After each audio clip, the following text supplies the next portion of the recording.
Hello সবাইকে, আমি তানিয়া। পুজো তো চলেই গেল, তো দেখো আমার মালের তাকের অবস্থা সমস্ত কিছু এলোমেলো রয়েছে চারিদিকে। নিচে মেশিনের অবস্থা দেখো, সমস্ত কিছু আনঅর্গানাইজডভাবে রয়েছে। বিয়ের মালপত্রগুলো সব ঢুকে গেছে। এবার আমি 2-3 দিন একটুখানি রেস্ট নেব, কারণ হচ্ছে হাতে এত পরিমাণ টান ধরছে, মেশিনটি মানে কাঁচি ঠিক মতো ধরে আমি কাটতে পারছি না। হাতে একটু রেস্ট না দিলে পরে খুব চাপ হয়ে যাবে। ওই জন্য ডিসাইড করলাম আপাতত সমস্ত কিছু মালপত্র সেট করব, ফাইনাল ডেট ফেলবো।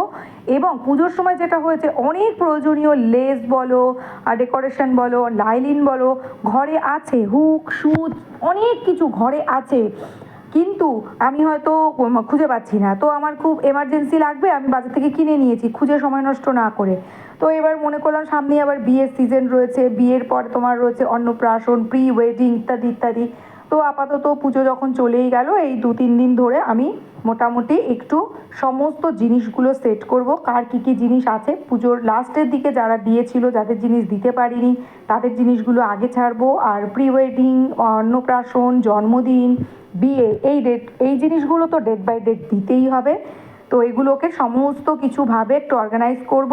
তার জন্য 2-3 দিন একটু রেস্ট নিয়ে নেব, তারপর থেকে আমি আবার সেলাই কাজ শুরু করব। তবে তোমাদের জন্য তো অবশ্যই পার ডে কাজ তো করতেই হবে বলো, যখন আমাদের এটার উপরই নির্ভর করে জীবনযাপন করতে হয়।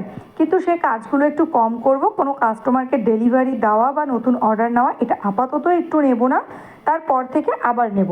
আর যারা এই মুহূর্তে অর্ডার দেবেও তাদের ডেলিভারি কিন্তু একটু দেরি হবে। তো এটুকুই ছিল। তো ভিডিওটা যদি ভালো লাগে তোমরা অবশ্যই একটা লাইক করে দিও, কমেন্ট করে দিও।